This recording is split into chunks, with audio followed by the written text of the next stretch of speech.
Hello and welcome back to Get Up and Game. My name is Josh, and in this video I'm going to be continuing the Entropic Ascension campaign.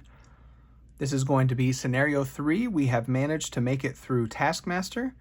We have managed to make it through Mysterio. And now we are going to be up against Klaw.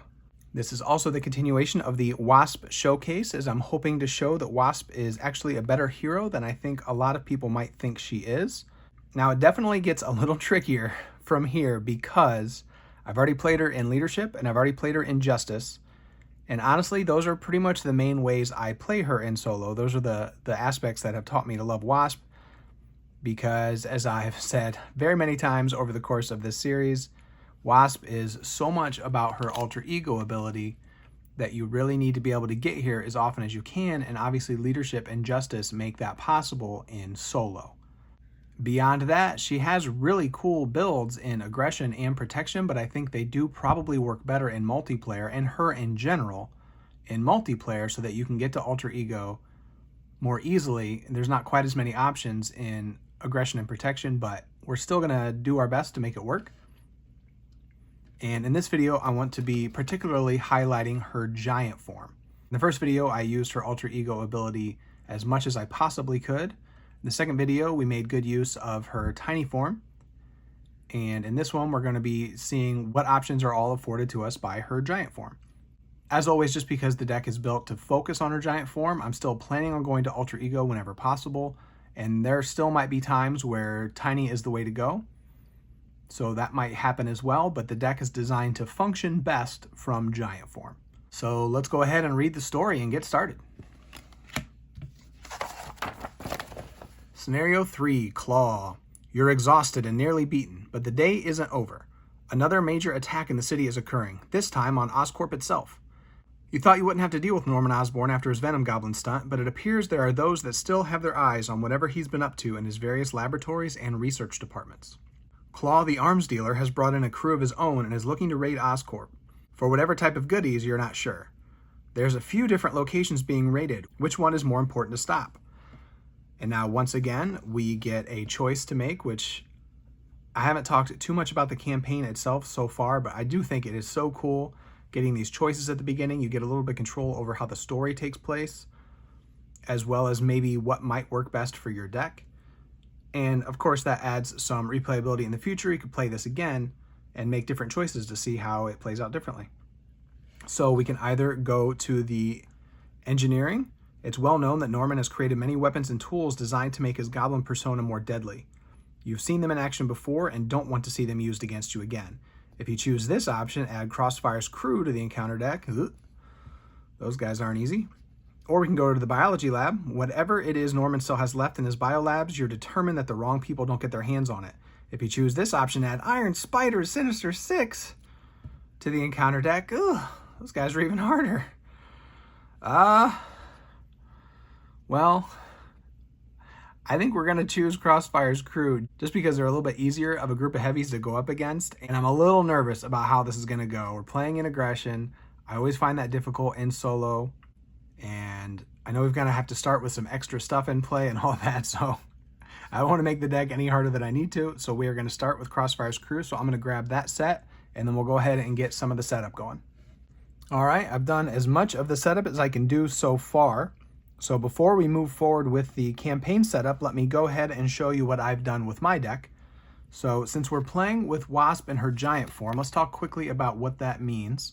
So when she's in her giant form, her special ability is that she can spread out the threat and the damage that she does from her basic activations however she chooses. So she could thwart and then take threat off multiple different schemes, or she could attack and spread the damage around to all the different enemies in play. So it's really fun if you can bump up her stats quite a bit. She can really efficiently use her attack and thwart. None gets wasted because she can spread it around.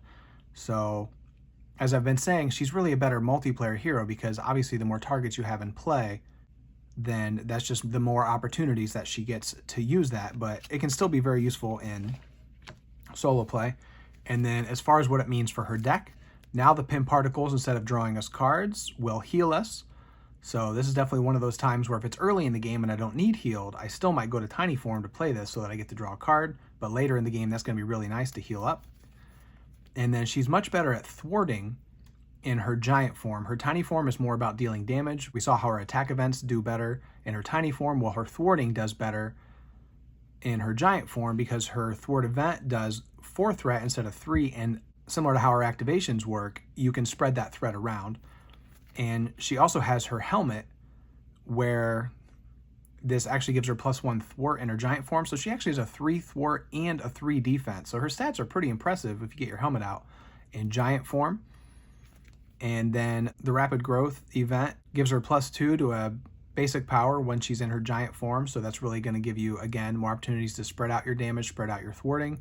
So that's a really nice card to have for giant form. Red Room Training gives her Retaliate, which is just always useful.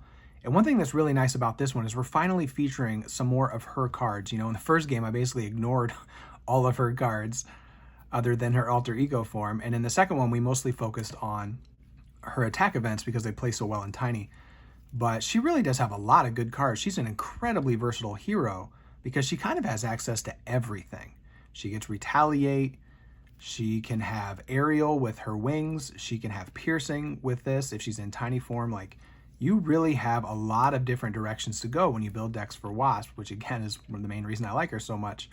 So we're going to be focusing a lot more on her cards than we normally do because I think they're going to be a little bit more helpful in this giant form. And Wasp Sting, even though it does a little bit less damage in giant form, similar to how the giant help works, it can be spread around. So again, just really nice, efficient use of damage. You don't have to just totally blow up a tiny minion. You could finish off a tiny minion and then still deal some damage to, say, the villain. So it almost works like overkill, but it can be spread to other minions as well. So what I'm doing with the deck, since I'm going to have a lot of opportunities to sort of spread my damage around, is I'm going to be using a lot of aggression events that take advantage of that. Precision Strike, I deal 2 damage to an enemy, and if it defeats that enemy, I get to heal 2 damage. So hopefully I can set that up with her Wasp Sting and her basic activation to have an enemy within 2 damage of being defeated that I could kill it with Precision Strike to heal 2. Similarly to 1x1, deal 2 damage to an enemy. If it defeats that enemy, deal 2 damage to another enemy. Again, I can set that up with her other cards and then finish them off with this to get some bonus damage. Relentless Assault is similar. Since it only targets minions, maybe I can use some of her other stuff to bring a minion within close range, and then 5 damage with Overkill for only 2 is pretty darn good. And then I'm also using 2 copies of Aggressive Energy because it's just going to help set these up to do what they're trying to do even better. I'm more likely to finish off minions with these cards because Aggressive Energy is going to add 1 damage to it. So that's really nice. And this would also work with her Wasp Sting, which will just be another damage I can spread around. I've got 1 copy of Battle Fury just because I'm going to be killing a lot of minions, so hopefully it'll get me a ready. Maybe I can thwart. 3 copies of Bring It, not trying to summon minions, but there's likely to be some in play, so this will help me cycle through my deck more quickly. And then a whole host of allies, because Wasp definitely needs a little bit of help in solo play. So Angela, just because she's cheap, and it would be nice to have a minion here and there for these other effects, but I don't think I'm going to need help bringing minions into play. Ironheart, Professor X, Nick, like these are just the people I always bring with Wasp because they can be shuffled in. And because we have Professor and now there's Psylocke in the game as well for aggression, super, super helpful for solo aggression to be able to get those confuses, to flip down. So we're really hoping to get her into play. And of course, these are all mental, so we can shuffle them all back in, use them over and over again. So it'll probably be a little bit tougher than normal to get to Alter Ego, but that's still, at least the way I play Wasp, always the plan. You really want to be making use of that. No Moon Girl this time, just because you can only play her in Alter Ego form, and that's going to be a little less reliable. So I did leave her behind. And thanks to the campaign, I have Shang-Chi and Elektra. I actually remembered to bring them this time. I forgot them in the last video. So that's just going to be some nice extra power to the deck that, you know, you wouldn't normally have access to, but that's the fun of playing the campaign. Now I'm still bringing Ingenuity. I have to play this in Alter Ego as well, but I do think that this will be important. If we can get lucky and get it into play early in the game, that's just going to be really nice to have. Martial Prowess, because we have so many attack events, and of course the 3 double resources. And then the campaign is also allowing us to bring 3 Clear the Areas. So it's a 45 card deck with the extra stuff. So the Clear the Areas are certainly going to help for an aggression deck. Thwarting might have been a little bit more difficult without them in aggression solo. So that is also going to be nice. So let me get this shuffled up, and then we can move on with the campaign setup. All right, I've got my deck shuffled, but I should quickly go over Klaw's setup because we actually need to finish something with him. So we're going to try Klaw on Expert. I don't know if this is a good idea or not. I said at the beginning of the campaign, I was going to do this on a game-by-game basis because I don't think Wasp is necessarily a powerhouse in solo, so I'm perfectly happy to play her on standard and have a good time. But I do like to at least try on expert, and if we lose, I'll just play again on standard, no big deal. Because Klaw's pretty tough. For being a core set villain, I find him kind of annoying. I like him, but he has so many annoying effects, and expert just makes him that much worse. So when he comes out, we had to search for the Immortal Klaw side scheme, so we have that, as well as he always starts with the defense network. So he already has a 3-threat crisis and a 3-threat acceleration. He has 28 hit points because the Immortal Klaw gives him an extra 10.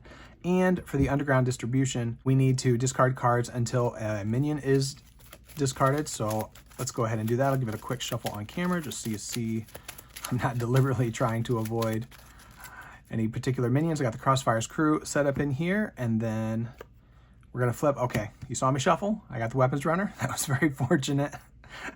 Definitely who you want to see. That is very, very nice. That's going to help us a lot. So we got the easiest minion, and since he was discarded and put into play, he does not surge. So now that is the end of Klaw setup. Now we can shuffle in Nadia's Obligation. Okay, so now Klaw's all set up. Quickly shuffle my deck. I don't know why I'm like so paranoid about making sure I shuffle on camera, like you guys would actually think I'm cheating, but it just seems like the right thing to do. So that is good and shuffle. So we're going to draw our opening hand. Would love to see a Genius, would love to see Ingenuity, but it's a 45 card deck, so who knows what we're going to see. Precision Strike, 1/1. Yeah, a bunch of damage, though. That 1/1 will be nice with the Weapons Runner. Clear the area could be nice. The Red Room Training, I do want this. The Retaliate would be good, but I don't necessarily want it on the first turn. Also, money is going to be nice. And Rapid Growth. Okay, so no Genius or Ingenuity, but some decent stuff. Well, we're going to keep the energy. The 1/1 will be nice to take out the Weapons Runner with. The Rapid Growth could be really nice. We could thwart for 4 if we go to Giant form, and then we can sort of spread it around as we need to get rid of these, along with the Clear the Area to maybe finish one off. So we're going to get rid of the Precision Strike. We don't need Healing and the Red Room Training. I do want to get this into play, but it's just not a priority on the first turn. So we're going to discard those two and then just get another Rapid Growth and a Pinpoint Strike. Okay. So that is our opening hand. It is so-so, but we should be able to at least handle the threats in front of us to a decent degree. Now, this is technically when the Risk Navigator would come into play. This is when the setup would take place, but there is that. And now we can do the rest of the campaign setup. So we need to put the Public Outcry environment into play, the Smear campaign, so kind of the same things we've been doing.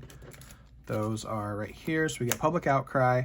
So now I finally know that this is actually supposed to be on standard mode because we're playing the standard campaign. And I'm going to go ahead and take advantage of that. We're playing an expert villain, but we're playing standard campaign. And that's going to make life a little bit easier than it has been the first 2 games. And playing in aggression is, we could use a little bit of help, probably. So we've got that. We're going to shuffle the Smear campaign in. We need to choose another one of the community service side schemes. We completed one of them last time, so we only have 4 to choose from. So one of these is going to get shuffled in. And it is going to be the Rebel Rescue. It's going to surge, victory 1. And when a character makes a basic thwart against this side scheme, they may use their attack instead of their thwart. Huh, that's kind of cool. Ooh, 5 threat though, yikes. So we'll go ahead and shuffle all this stuff in now. All right, that looks pretty good. Now we are following all the setup instructions on the left side of the reputation track and then the right. So we have the reputation track right here. Oh, looking at this, I forgot I could take another mulligan, so I might do that. We did this, and so now we can flip our shield tech over. So this goes to the enhanced side. And now when the card that this is attached to is defeated, I get to draw 2 cards and discard 1, so that is going to be really nice. The setup on this side tells us we need to shuffle the State of Emergency side scheme that we have in the campaign log. That is going to be the Feisty Heist, so that is going to get shuffled in. We have to place an extra threat per player on the main scheme. It normally starts at 0 with Klaw, so it's going to go to 1. And then we have to search the encounter deck for a minion and put that minion into play. So we're starting with 2 side schemes and 2 minions. So I'm just going to be real cheap here and go grab another weapons runner. Just try to get a decent start here, because there are some nasty minions in here, and I'm not interested in tangling with any Crossfire's crew any sooner than necessary. So we've got those guys. One by one can take both of them out. Again, it doesn't surge because it was not revealed, I don't think. I'll quickly double check. Put that minion into play. Nope. And then, yeah, so that is everything we need to do. So we got an extra threat and an extra minion. There's quite a bit on the board to deal with. And then we have this public outcry as an acceleration. I'm going to put it over here then. Is it still in the shot? Yes. So I'm hopefully more likely to remember, though actually I should be able to clear it pretty quickly, so I don't think that's going to be an issue. So now if I wanted to, I could do a second mulligan, and I definitely am going to take advantage of that because I drew these two cards that I do not care about. So we're just going to mulligan those and draw two more, a Relentless Assault and another Pinpoint Strike. Okay. So now we are completely done and ready to play. Well, we don't have anything that we need to be an Alter Ego to play, so I just have to decide if I want to shuffle any of this stuff in. And right now, I'm not really looking to get Precision Strike or Pinpoint Strike back, so just because you can shuffle them in doesn't necessarily mean you should, because then I just won't draw the cards I'm really looking for as quickly. Now, one thing that's nice, I just realized this Weapons Runner came into play as part of the campaign setup after the Risk Navigator did. So I'm fairly certain that actually should have attached to it, so that's going to be nice. So what we are going to do is we're actually going to flip into tiny form to start out here. And then we are going to play 1 by 1. Deal 2 damage to an enemy. If this attack defeats that enemy, deal 2 damage to an enemy. Well, we are going to knock out this Weapons Runner, which is going to allow me to deal 2 damage to this Weapons Runner. The Risk Navigator is going to trigger, and so is Small But Mighty, because we defeated some minions. We're going to do some free damage. We saw a lot of this in the last game. So we get to ping twice. I'm not going to keep track of it this time since it's not the focus of the deck, but there was no reason not to take advantage of it when it was right there. So we killed both the Weapons Runners. That is going to clear Public Outcry, because we defeated, every time you defeat a minion or side scheme, you get to remove a counter, and there was only 2. So that's all nice, and we get to use the Risk Navigator to draw 2 cards and then discard 1 from our hand. So we get 1 by 1 and a Wasp Sting. And I'm going to go ahead and discard the 1 by 1 because it's not really going to be useful anymore. Well, that was a whole bunch of fun stuff that just happened. Next, what we are going to do is exhaust Wasp to thwart. And for this game, still trying out the tokens, I'm just going to play around with using the red ones to exhaust. I'm not going to put the green ones on first. That seemed like an unnecessary step. So I'm going to see if I like it better just adding a red one to exhaust. So she's exhausting to thwart, but we're going to interrupt that with a rapid growth. When you use one of your hero's basic powers, change to your giant hero form and get +2 to that power for this use. So we're actually going to flip up to giant form. So now we're actually thwarting for 4, and we can spread that thwart around. So this is such a cool card because you can do exactly what I just did. You can go to tiny form and take advantage of Small But Mighty if you have the right cards to do it, and then still go to giant form in the same turn and take advantage of that as well. So she's not quite as flippy as Ant-Man, but she can still do a little bit of it, and it's really fun. So she is thwarting for 4, and what we're going to do is we're going to spread it around. We're going to take 1 off the defense network, leaving it at 2, and then we're going to use the other 3 to completely remove the Immortal Claw, and that is going to take 10 hit points away from Claw. Now we'll just use Clear the Area to finish off the defense network, and that's going to let us draw another card. So that goes away, and since we cleared it, we get to draw a card, getting Relentless Assault. Now all I have left in my hand is an Energy and Relentless Assault. I'm definitely going to keep the Energy. I'm kind of tempted to keep the Relentless Assault because it feels like there's a decent chance we'll get a minion, but she has lots of attack events, so I would still really like to see some certain other cards, so I'm not going to hold on to that. And there you go. Somehow we managed to clear the whole board on the first turn, and I'll be the first to admit that was really lucky, getting Flipping the weapons runner and then being able to just search for the second one made that really easy to clear with the 1x1s. And then everything just sort of came together. So that was super nice, but I also recognized that it was pretty lucky. So holding on to the energy and drawing, oh, Nick Fury, hello. Bring it, well, we just killed everybody. Ingenuity, well, maybe we'll flip down, we'll see. And aggressive energy isn't really looking too useful at the moment. All right, so going to the villain phase, we put 1 on underground distribution. Now Klaw is attacking us and we don't have anything to defend it with.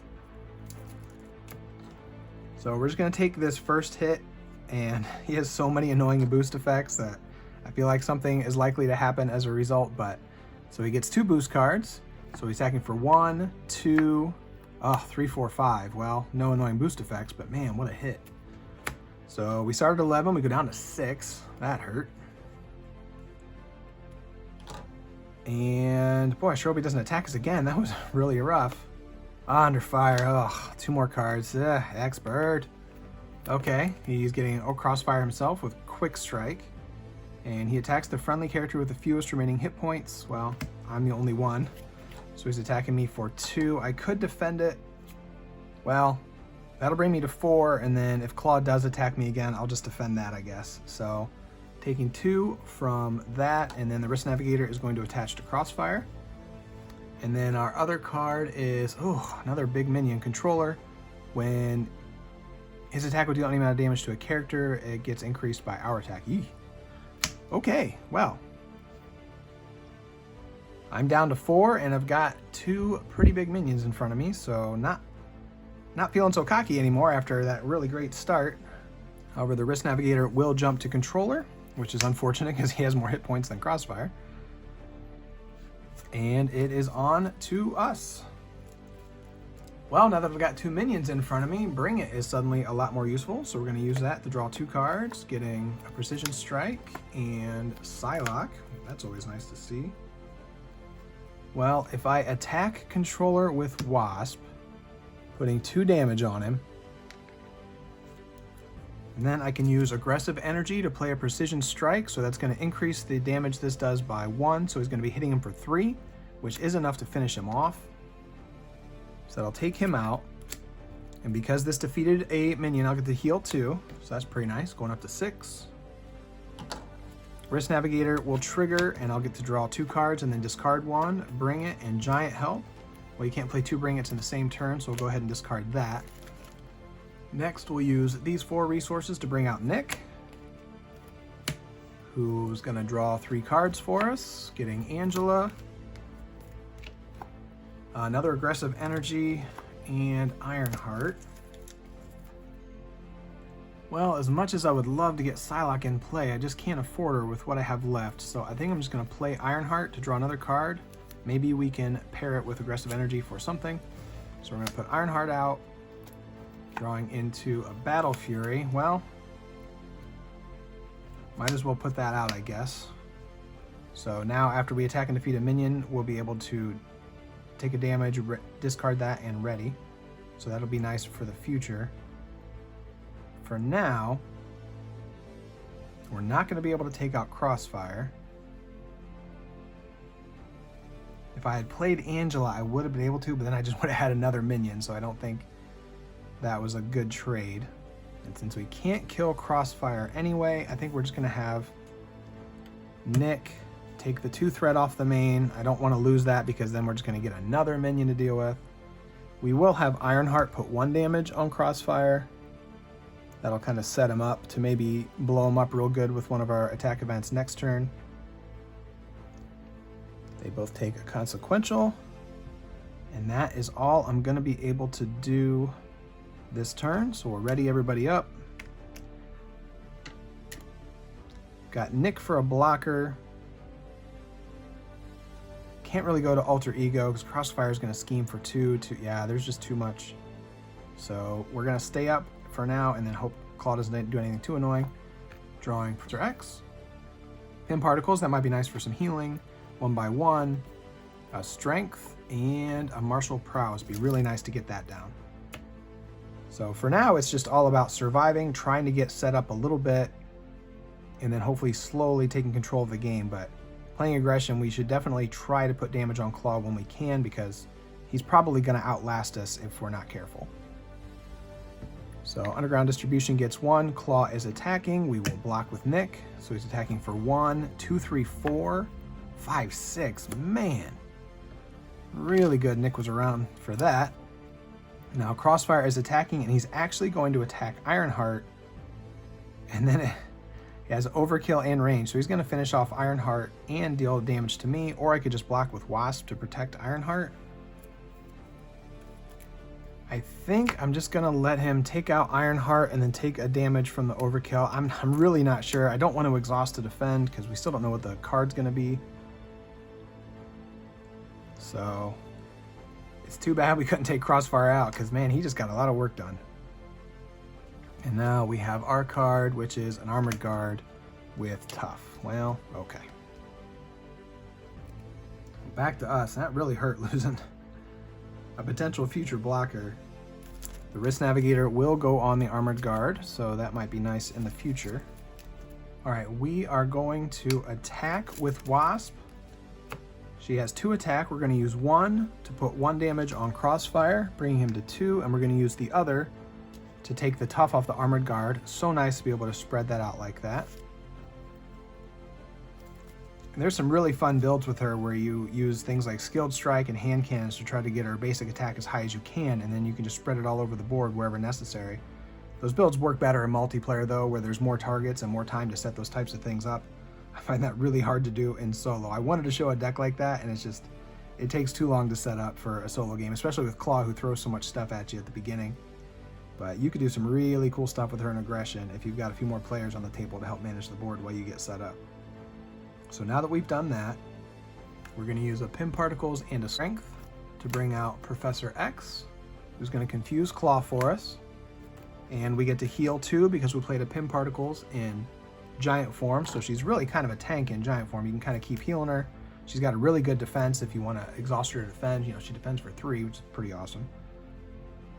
And then we are going to play 1 by 1. As much as I like to get the martial prowess down, it just didn't work out. We're going to use 2 damage to finish off Crossfire, and we'll put 2 more on the Armored Guard. Since it did defeat a minion, we get to deal 2 more. I'm going to trigger the Battle Fury since I defeated a minion. Take a damage and ready.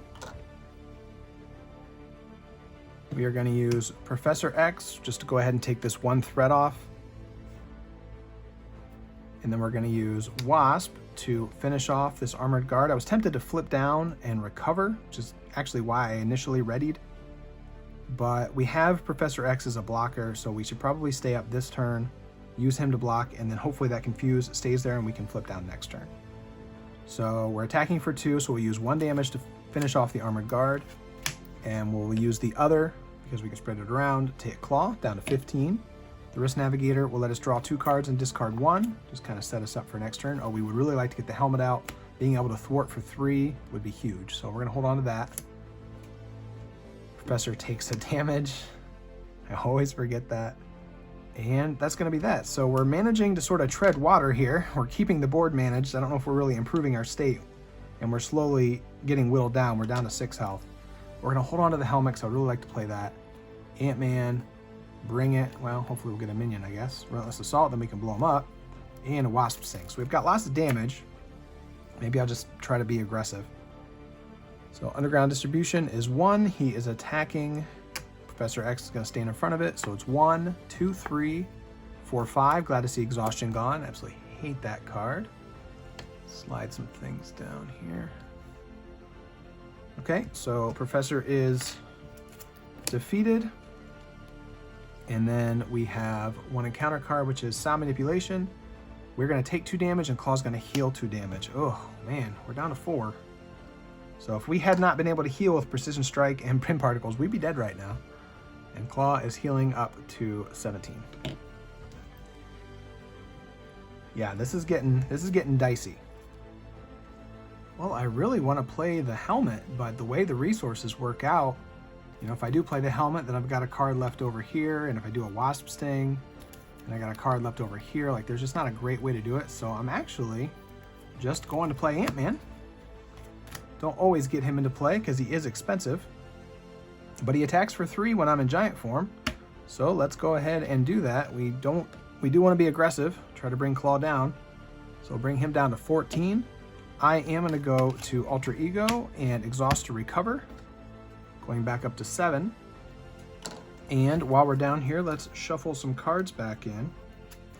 This is one of those unlucky Wasp games where Genius was in the very bottom of our deck, so we weren't able to get multiple uses out of it in this deck pass. So my second favorite target, Nick Fury. And let's shuffle Ingenuity back in the hopes of getting it in this hand, and then maybe we can get it on the table while we're still in Alter Ego. That would be very nice. So drawing a Genius and an Ingenuity in this hand would be awesome, because then we could get Ingenuity on the table and shuffle the Genius right back in. So that's kind of what we're shooting for here. So that's going to end the turn. And going on to the villain phase. Underground distribution goes up to 2. Klaw is confused.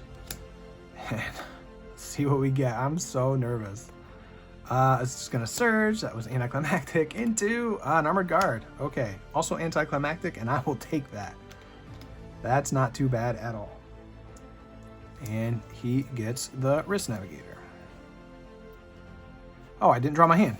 I was so excited about what might be in my hand that I forgot to draw it. 1, 2, 3, 4, 5, 6. We got Nick, Pin Particles, clear the air. We got Ingenuity, but we didn't get Genius. Darn it, darn it, darn it. Man, that really is in the bottom of the deck. That is some bad luck when you're playing Wasp. You want to see that early and often. All right, well, I'm just trying to decide if I should exhaust or recover, and I don't think I am. I would like to hold on to my basic activation. I feel like it's going to be helpful. Sadly, what I'm not going to be doing is playing Ingenuity, even though I drew it. If I had gotten that Genius, I think it would have worked out better, but just the way my resources worked out, I don't think it's going to happen. So let's go ahead and shuffle something back in. Ironheart's always nice just for a cheap defense. And I know that Genius is still in there, so maybe we could get Psylocke out. Let's try that. I didn't include the Power of Aggression because I don't have too many 2-cost red cards or more expensive, but it sure is helpful when you're trying to get a card like Psylocke on the table. So we shuffled those in. We're actually going to flip into Tiny Form. I think that's going to be more beneficial right now, because we want to use a Pin Particles to play Clear the Area. That's going to let us take all the threat off the main scheme and draw 2 cards. So we'll clear that, draw 1 for Pin Particles and 1 for Clear the Area. So there's Psylocke and there's Precision Strike. Yeah, that Genius just isn't coming out, is it? And so now we are just going to play Nick the hard way, discarding 4 cards. I could play Psylocke, but I think Nick is just going to be more helpful right now. Bring him out. We're going to draw 3 more. Getting it. There's the Genius, Pinpoint Strike, and Ironheart. Okay, what I'm really looking for is a punch resource, because I want to play Electra and deal 3 damage to an enemy, but of course this is Wasp, so my deck is filled with mental resources. Next we will have Tiny Wasp here, ping the Tough off the Armored Guard. And then we're just going to blow it up real good with a Pinpoint Strike. So it's going to be 8 damage with Overkill because we're in Tiny Form. So 3 goes to the Armored Guard. 5 goes to Klaw, so he goes down to 9. And then Small but Mighty Trigger, so he's down to 8. Wrist Navigator will trigger, and we get to draw 2. And then discard 1 card from our hand. But we do have to reshuffle our deck before we discard that card. It's going to get us an extra encounter. Let's grab that immediately so I don't forget.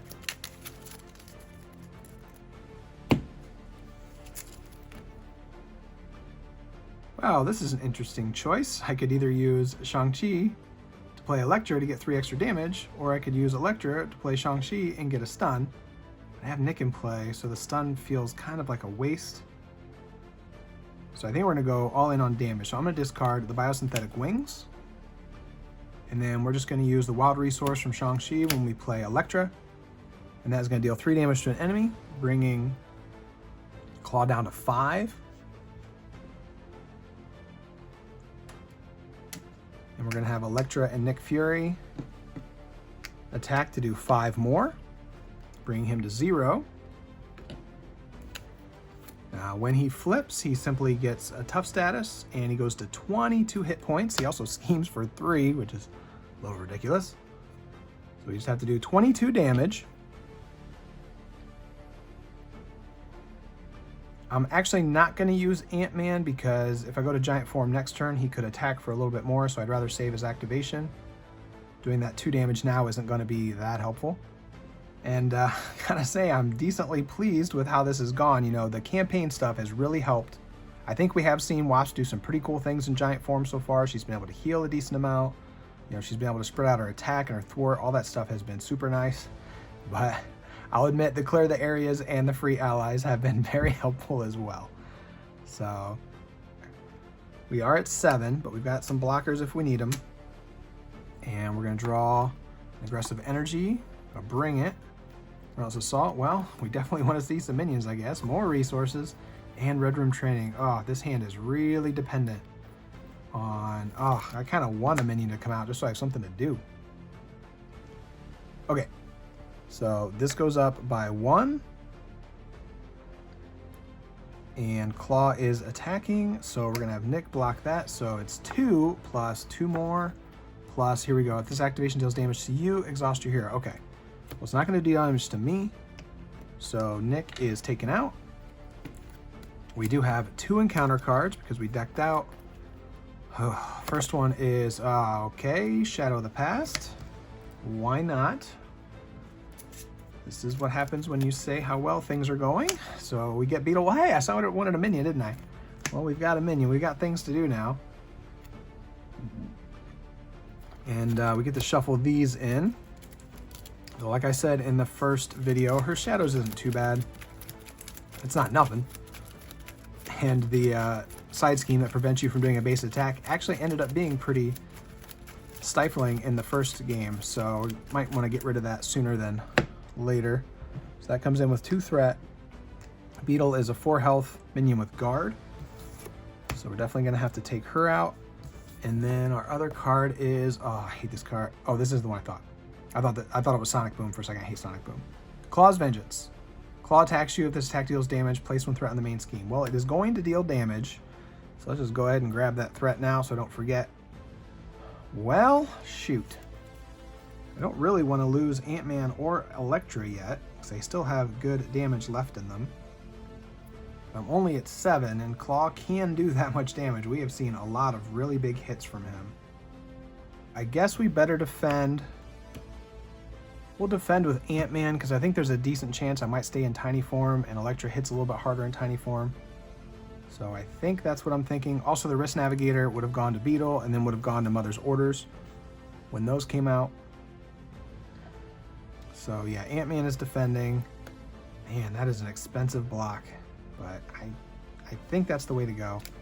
For 2, resolve this card's when revealed. Deal 1 damage to the friendly character with the fewest remaining hit points. If that character is defeated this way, repeat this effect. Whew! That could have been disastrous if it came out the wrong time. Well, we're going to go ahead and put the damage on Ant-Man because he's about to get knocked out anyway. So that was the first boost. And then another one. Choose an exhausted character you control. Dang it. Well, it's going to be Wasp because I really want to attack with Elektra for 3. So that is going to be enough damage to knock out Ant-Man. We already put the threat on the main, so we didn't forget to do that. Ah, that was ugly. That was an ugly villain phase. And I'm just realizing I forgot to put the tough on Klaw when he came out. So that makes things even trickier. Well, we're just going to use a Bring It to draw 1 card because we have a minion in play getting Rapid Growth. Wasp is exhausted, so that's not helpful. We'll use that Rapid Growth and a Pin Particles to play Relentless Assault. So that's going to deal 5 damage to Beetle with Overkill. So at least we can do the 4 that will knock her out. Plus 1. We'll ping the Tough with the Overkill there. That'll be nice. And then Small But Mighty will trigger, getting 1 damage, bringing him down to 21. And we get to draw a card with Pin Particles. Pinpoint Strike. Well, shoot. Okay, I know I'm supposed to be playing from Giant Form, but I needed to deal some damage, and Tiny Form is the place to do that. if I wasn't exhausted, I really did want to go to Giant form to remove a bunch of that threat. With that rapid growth, I could have thwarted for 4 and cleared both of those, drawn some cards, but since we got exhausted, it just didn't work out. Probably should have exhausted Electra, but I didn't know at the time what the best move was, so shoot. So we're just going to make the best of it. We're going to use these two to bring out the Red Room Training. Gives me Piercing in Tiny form, and Retaliate in Giant form. Yeah, if I'd remembered to put that tough status on Klaw when he first came out, I would have played that whole villain phase differently, because I was counting on being able to attack with Electra, and I was going to do a bunch of overkill. Yeah, I had a plan, and that tough really messed it up, and I would have done things differently and focused more on thwarting, but that's where we are now. That's what happens when you make mistakes. That one really hurt. So now I just have to decide if I want to change forms. We're going to go ahead and attack with Electra, because we might as well. So that's 3 more damage, bring him down to 18. So, you know, we're not doing terrible. We're 18 away from winning, but we're only at 7. We have a blocker. We go to Alter Ego. We're definitely going to lose the scheme. Maybe that's not the end of the world, because then we could just maybe come back even stronger. If we lose the scheme, we're going to get a minion plus another, you know, encounter card. So I don't think that's really worth it. Instead, I'm just going to go to Giant form. I'd rather be in that form. In case I end up needing to defend, I'll have a better shot at protecting myself. So that's what we're going to do. And I'll have Retaliate, so that might end up being nice. I can't make a basic attack without spending a resource, and there's nothing else. Okay. So we're going to draw 5 cards. Get Giant Help, so that's going to be nice for the threat. Some money. Clear the area. Okay, threat's in trouble. Precision Strike and Precision Strike. Alright, nice little bit of everything. I'm actually not too unhappy with that. If we get something to kill, we could heal a little bit. So, Underground Distribution's going up to 3. We're going to need Electra to block for us. Klaw is attacking with 2 boosts for 0 and just 1, so that wasn't too bad. Takes out Electra. And we just have the 1 encounter card, and it's, I hate this card so much. Sonic Boom. Either spend 1 of each resource or exhaust. Well, I don't have 1 of each resource, so I have no choice but to exhaust. Alright, well then we are just going to focus on the threat. We're going to use the Giant Help to remove 4 threat from among schemes, because we're in Giant form, so we'll take 2 off Mother's Orders and 2 off the main scheme. That is really nice. And that is going to trigger the Risk Navigator. It's going to let us draw 2 cards, get Pinpoint Strike and clear the area, and then we need to discard 1. Well, we don't need to clear the areas. There's only 1 threat left. So now, do I just Pinpoint Strike him and try to do a big chunk of damage, or do I clear the area, draw a card, and then maybe do something else? So I play Pinpoint Strike. I could stay in Giant, deal 7. He goes down to 11. That's moderately helpful. It definitely gets him closer to within death range. Clear the area could draw me something useful. Or I could go to Alter Ego, lose the scheme, and then come back and try to win. Oh, maybe I'll do that. Maybe I will do that. If we just hit him for 7 and then go to Alter Ego, we should be able to flip back up and do 11 damage, because we can shuffle in some damage to give ourselves a better chance. That's what we're going to do.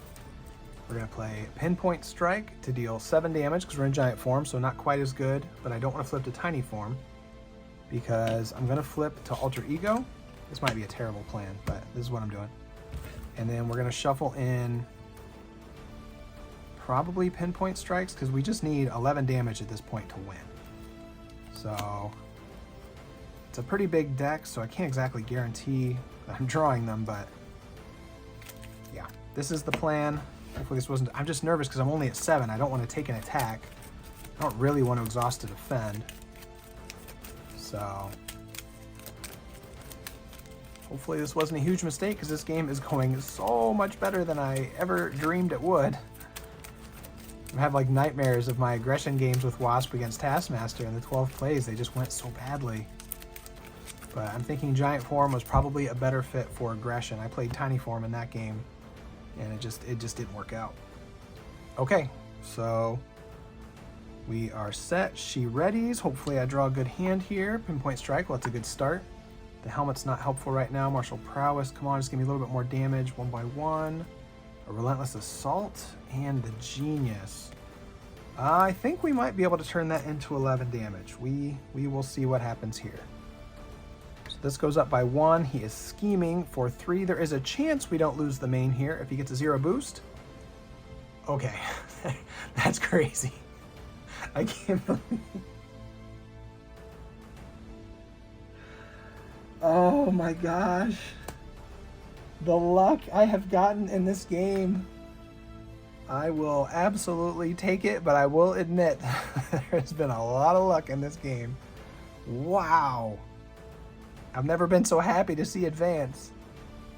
But we still have to get through this card, which is, Beatlemania. What does this even do? Oh, it surges. Yeah, okay, that's exciting.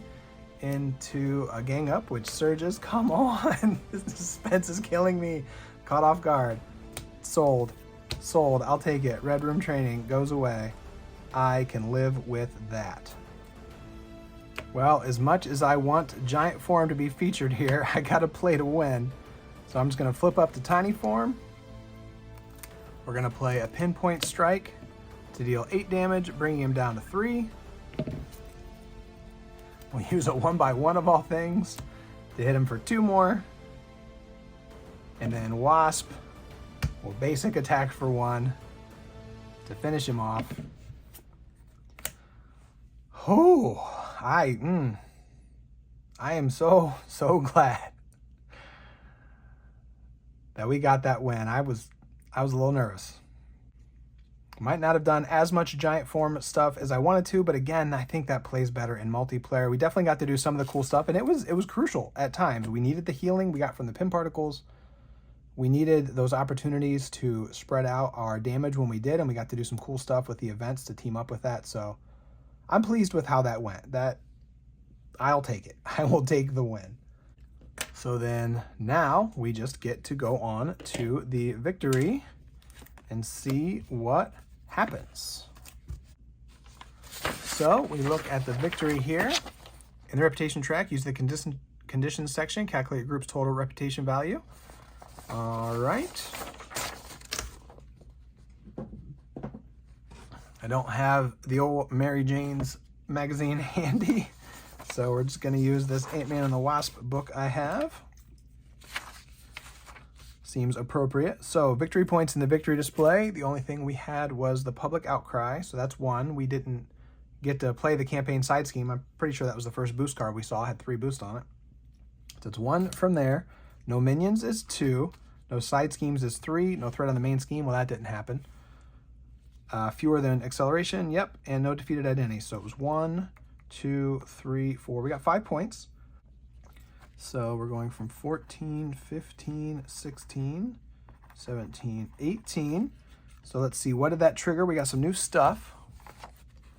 Lift it up here. So at this one, we got each player chooses 1 card from their deck, then record the title of that card in their planning ahead section of the campaign log. Each player searches deck discard pile for 1 copy and adds that card to their hand. Genius. Yeah, pretty sure that's going to be genius, because having that in your opening hand, getting to use it, shuffling it right back in. Oh, after all I complained about in the game, that's so cool. Should probably put a little more thought into it and come up with a better Ingenuity would be another good one, actually. Nah, I'm going with genius. I just want that. And then now, though, the bad thing, the first player must search in counter deck and discard pile for a scenario-specific side scheme and reveal it, and place a threat on it. So now we're going to have an extra threat on the main, an extra minion, and an extra side scheme in play. Ay, we're getting so much stuff. You know, we've got some benefits too, for sure. So we would have needed to get, because the next one's going to be the last game, so you would have had to complete this to get everything. So if we had done a little bit better, gotten 3 more points, we would have also gotten a free helicarrier. Oh my goodness, Wasp would have loved that so much. And another state of emergency side scheme. Okay, well, that's not too bad. Oh man, that would have been so cool. Oh well, I gotta play it again, right?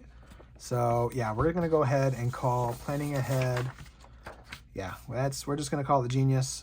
You super want to start with that. Now, when does that happen?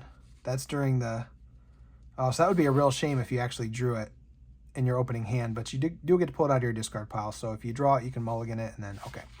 So that's pretty cool. So we did that part. And then next, if a campaign community service, we did not complete that. If the group chose, which one did we choose again? We chose biology. So we're gonna write Oscorp R&D rated on the criminal plot section. R&D rated on line 6, okay. And if your group's reputation is 15 or higher, which I just looked at it, I should know, but oh yeah, we're at like 18. If it's record Criminal Empire. Criminal Empire. Okay. And then we're going to scenario 4. So, I've said in every one of these that I have not looked ahead because I was told not to.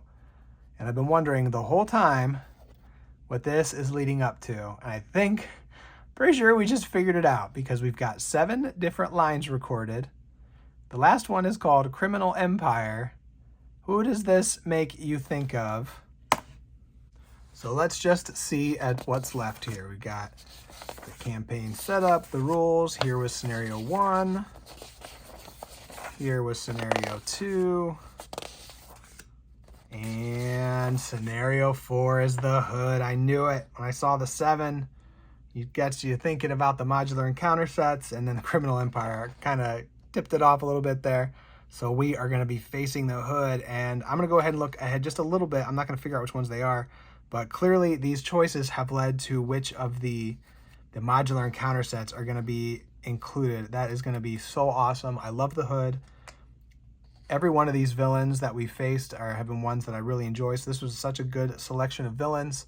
We're going to be going up against the hood, and then the choices we have made have determined what his, the empire he's trying to build, the various gangs he recruits, is going to be based on the choices we made. What a really, really cool way to set this up. I don't know all the extra stuff. I'm not looking anymore, but can't even begin to prepare for what's next, because when you play the hood, even if you know what the modulars are going to be, it's pretty tough to prepare because you don't know which ones are going to be in the game.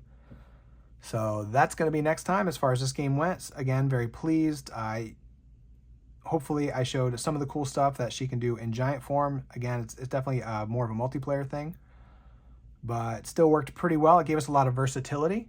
That's pretty much the name of the game with Wasp. She is just so versatile. Sometimes, I know I've talked a lot about how you want to be in this form and then alter ego, but the option is always there to just go to one of the other size forms if it is the best thing to do at the time. Rapid growth gives you an opportunity to change in extra time, so that we got to see how cool that was once. So she's got so much. She's got a little bit of everything. And so that's what I'm really hoping to show in the next one we're going to be playing in Protection, which is also the little bit of everything aspect. So that's going to be nice. And we're going to try to play her in such a way that focuses similar to how we ended up playing this game, sometimes giant, sometimes tiny. I really want to take advantage of the form flipping cards, so we'll be having Perseverance and Ready to Rumble for sure. So as we change forms, we'll get to take advantage of those cards. And also just want to feature maybe some of her upgrades. I really wanted to get the helmet and Red Room training into play this game. We did get Red Room, but didn't really do anything. And we just want to see like all the cool stuff Wasp can do in one game. So that's my plan for the green deck. You could really build her in Protection a few different ways, but we'll talk about that in the next video. The last one, the finale of Entropic Ascension. I haven't known how to say that this whole time. But that's going to do it for this one. So I thank you so much for joining me. If you've been enjoying this campaign, I would ask if you wouldn't mind just liking the video and subscribing to the channel. It's just so very, very helpful to me. It's greatly appreciated, and I look forward to seeing you next time we get up in game. Take care, folks. Bye-bye.